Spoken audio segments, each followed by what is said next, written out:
A while ago, I bought some bulbs, and I have no idea why. I did at the time. But when I got them, they were the wrong ones. And rather than sort of, throw them away or send them back, I kept them just in case. Because you never know what comes up in the future, and you might need something. So anyway, I kept hold of them. Now, the other day... Sorry, this is what they look like. So they're very, very, very bright LEDs. Now, the other day... and I have no use for them whatsoever. So they've just literally been sitting here. So the other day, my indicator bulb went out. You can see where we're going now, can't you? So I decided I was going to change the indicator bulb, ready for the MOT. And while I was in there, I had a good look around at the lights. And that was the end of it. It's just suddenly occurred to me that maybe these will fit. Now, if I remember rightly, they don't have two connectors on the bottom. They've only got one. So I'm not sure if they'll work, but I think they will, as long as they fit into the socket. So I'm going to go and have a look. So yeah, these are the original bulbs. And honestly, you can't see a bloody thing.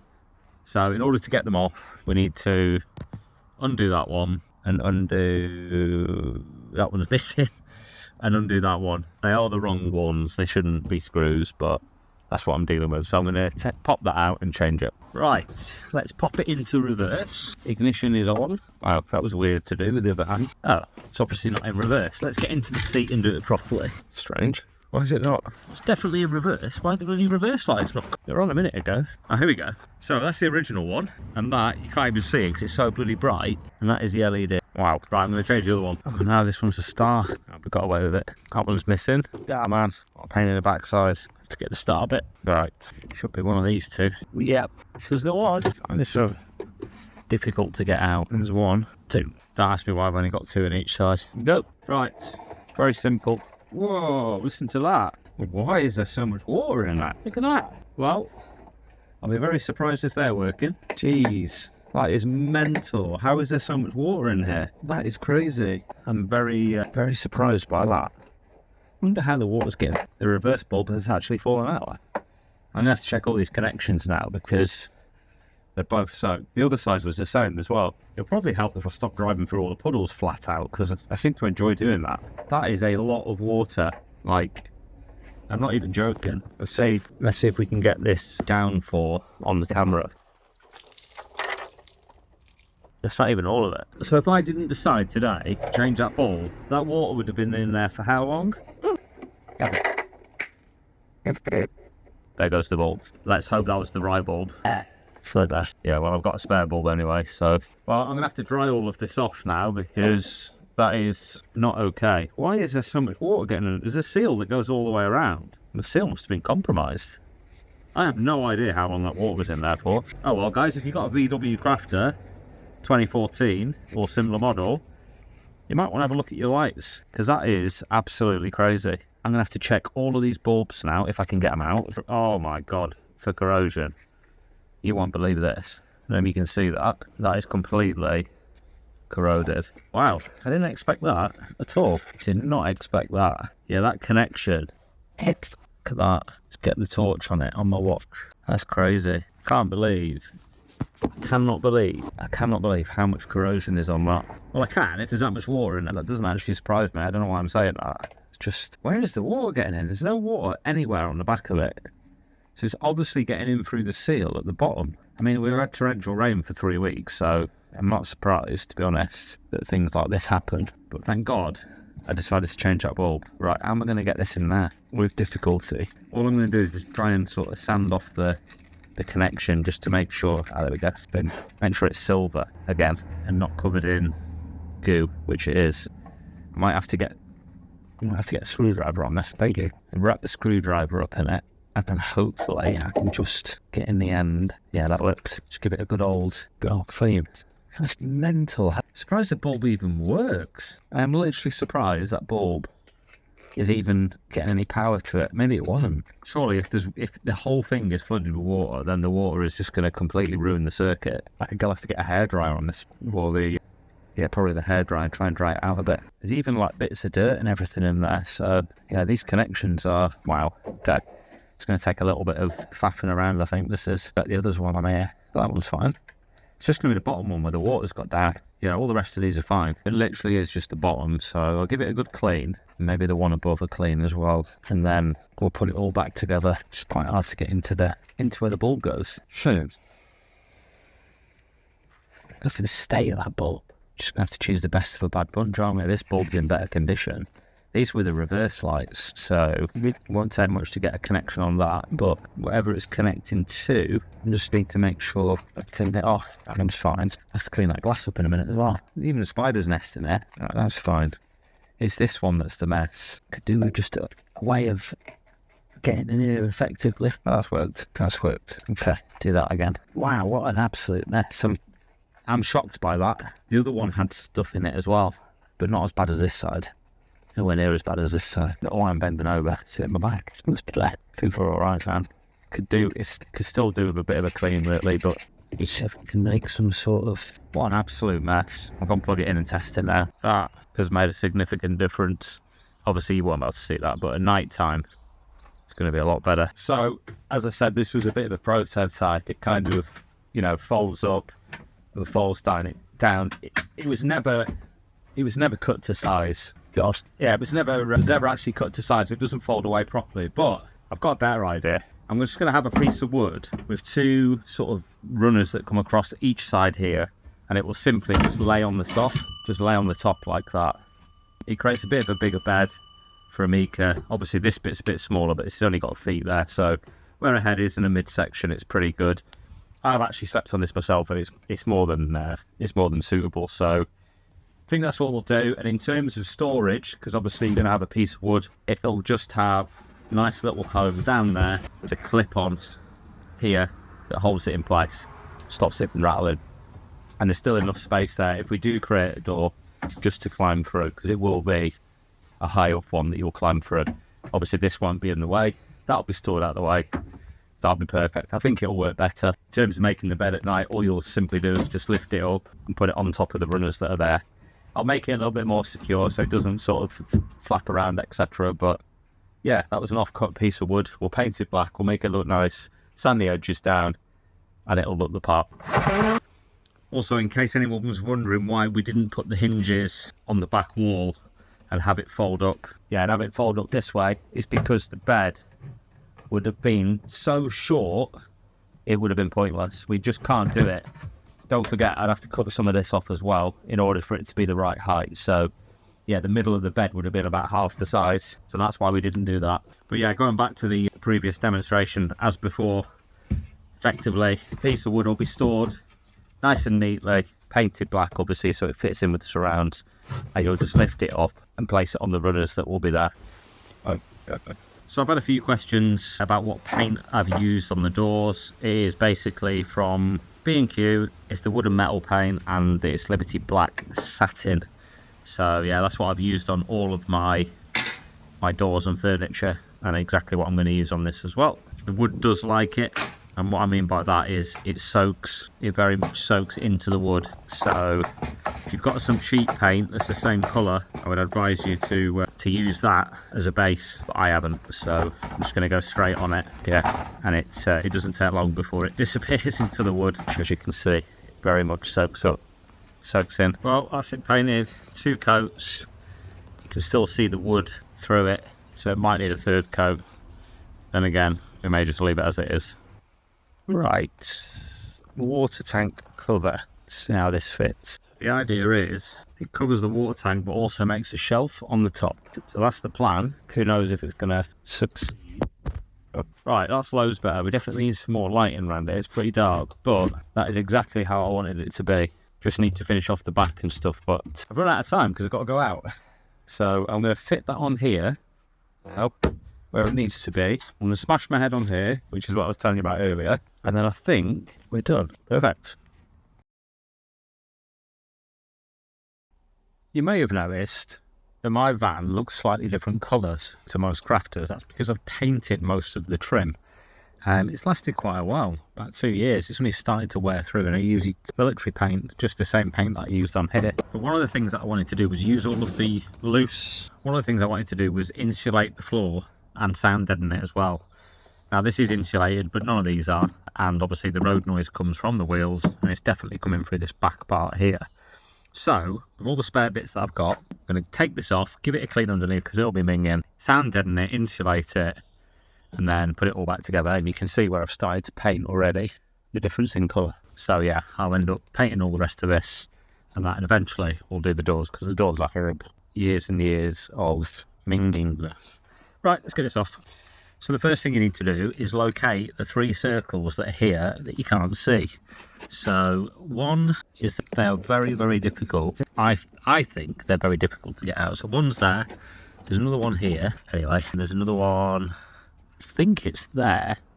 It's actually easier to see with the camera than it is with the naked eye. I can't actually see it. I can see a line there. That must be it. Right there. I need a screwdriver. I would imagine these are harder to get out because they've been stood on many, many times. It's just... there it is. That's one. Right, I'm going to get the rest out. Right, that's them all out. Now we need to get the little star jobby. Ooh, that's not good. That one's rounded off. It's rounded off. The only way it could be corrosion. And that's going to be a bit of a nightmare to get out if I can't do that. That one is not coming out.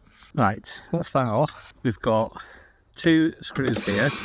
1 and 2. That's the footwell loose, all but that one. So, I don't think I've got any choice but to try and rip it out.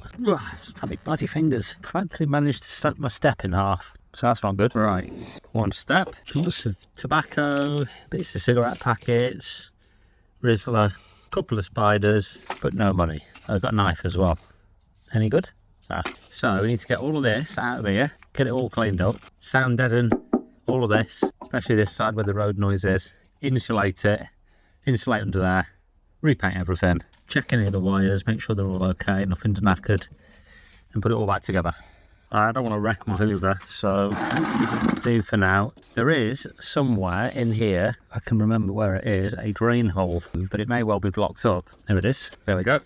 1 drain hole that goes outside, you can just see there. Cool. Right then, let's give it a clean. Get rid of any stones, and all of this will run out of that drain hole. Although, the drain hole is uphill, so it might not. But either way, we're going to give it a clean, and I'll check all these rough spots as well, make sure they don't need any treatment on them. Right, we've got in the sound deadening, and I've been quite generous with it. I'm just going over now, laying it all flat, making sure it doesn't come off. It's very difficult to do with one hand, but I'm just going to go over all of this now, make sure it's all flat as I say, and then put some close cell foam down on top. Very exciting. Very, very exciting. I've waited 2.5 years for this. This is very exciting. We've got an air filter. Finally, we can go away from the stock air filter into a performance air filter. Better miles per gallon-ish, a little bit more performance, hopefully it'll pull a little bit more. Yeah, but I mean, mostly I'm looking at more miles per gallon, hopefully with a bit of luck. So, yeah, quite excited about that. Let's get it fitting.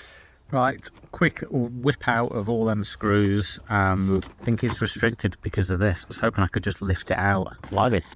Now there is 2 sides to it. There's that side and there's that side. I think it's that way. I will check the instructions. Step-by-step instructions. Everything is a bloody faff.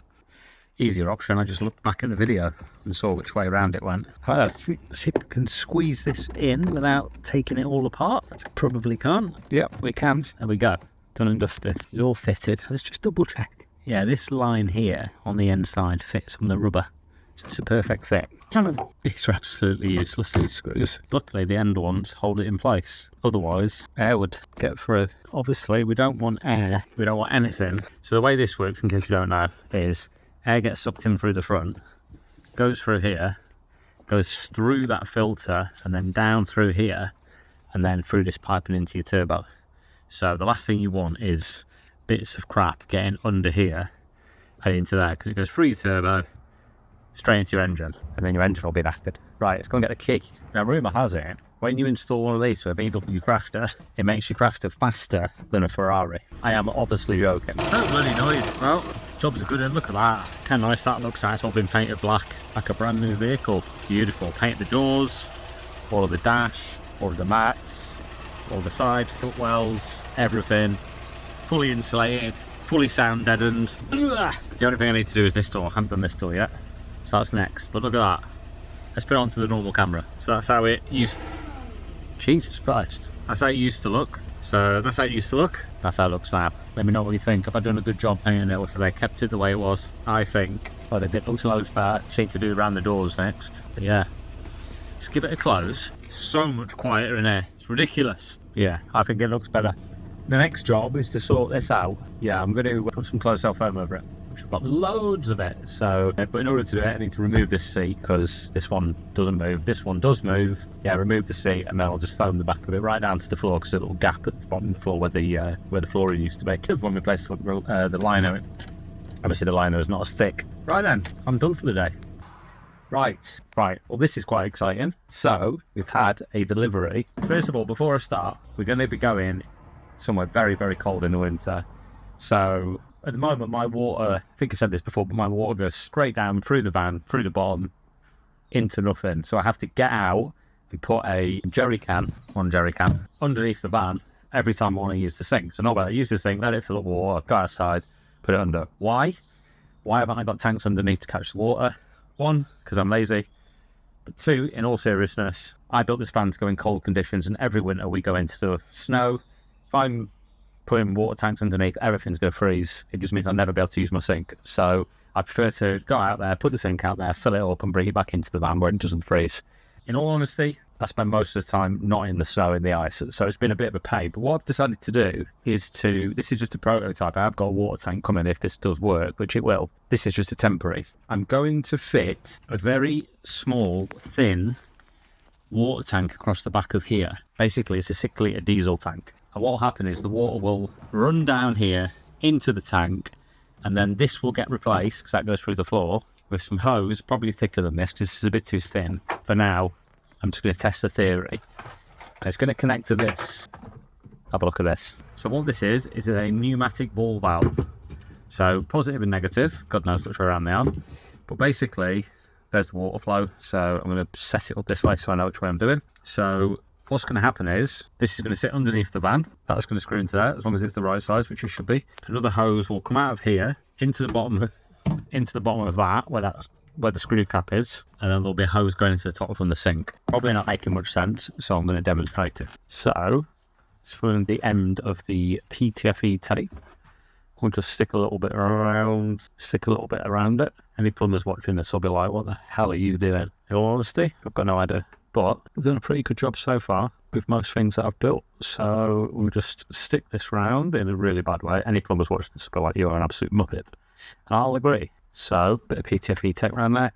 Direction flows that way. So this is the outlet. So we're going to screw that in, like so. This is going to be the outlet. It's going to be under the van like that. So whenever I drive over a waste disposal point, or I can use my jerry can, I can dump the water like so. I'll nip that up properly. The next thing we need to do is, like I say, this is just literally a prototype. So I'm not too concerned about getting it 100% right. We're going to have, let me think about this. It's probably the right size. So we need to drill a hole in here, like so, over the sink. Yeah, we'll take the lid off, give it a good clean. Then what we need to do is we need to get this tank connector. This is a typical connector. Or am I talking rubbish? No, I'm not talking rubbish. I've just realised the hole needs to be bigger, that's all. Aim it. Right. Am I doing this right? Or have I just made this up? I need to go and check my bits. Yeah. Good. Well, I thought I was going to be able to do it quicker than that, but I don't have a drill bit big enough for that. I need to get that through. It's the wrong size, so I'll be back. Right, hole is now bigger. So we need to screw that in there. And again, this will need nipping up properly. I'm not sure how I'll do that. In like this. Okay, that will need cutting off. And of course, this is going to work. I'll put it to the test. If in doubt, try another way. So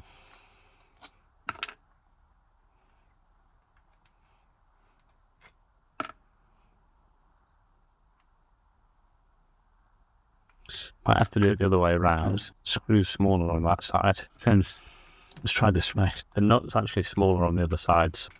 What was happening, the nut was too big and it was not allowing this to close properly. But like I said, it's only a prototype. I just want to make sure that this all works so I can buy the right stuff. And I just may as well use what you've got available, right? Instead of going out spending money on stuff. And if it works, then we can go and pay for the stuff. So that should go on properly now. Oh no, still feel like it's gonna feel like the lid's on properly. That's the problem. It's not that I don't feel like it is. It isn't. So the lid will leak. Unless, of course, we use some PTFE tape. That might help. Let's try a bit of that. See if we can get it to hold in place. This tape is like a waterproof barrier for any threads. So yeah, just whack a bit around and maybe that'll help out full cores and put too much cover. See if this will work. Better than it was. Okay, so that's that. So what we're doing with that bit. Right, we need a bit of hose. Got a smaller bit. So this hose, so remember this is the waste end. This hose is going to go in here. Nightmare. There's me connected up. Roll on. So I've got a BSP female end to a John Guest, I think they're 13mm. Screw that on the end. Again, like I've said many times, I have to set up separately, I think. This is just to test my theory. Right, so that to do with that being a bit more centre, really. It is. Hopefully this will still work. Definitely not on top of that. Feel like it's going to leak if I put water in it. I don't know that on the wrong setting. Nightmare. What for the nightmare? The reason it's happening is because this nut is off centre. I could do with it being a bit. Just do it. If it's staying in the centre. If it stays in the centre, we'll have a problem.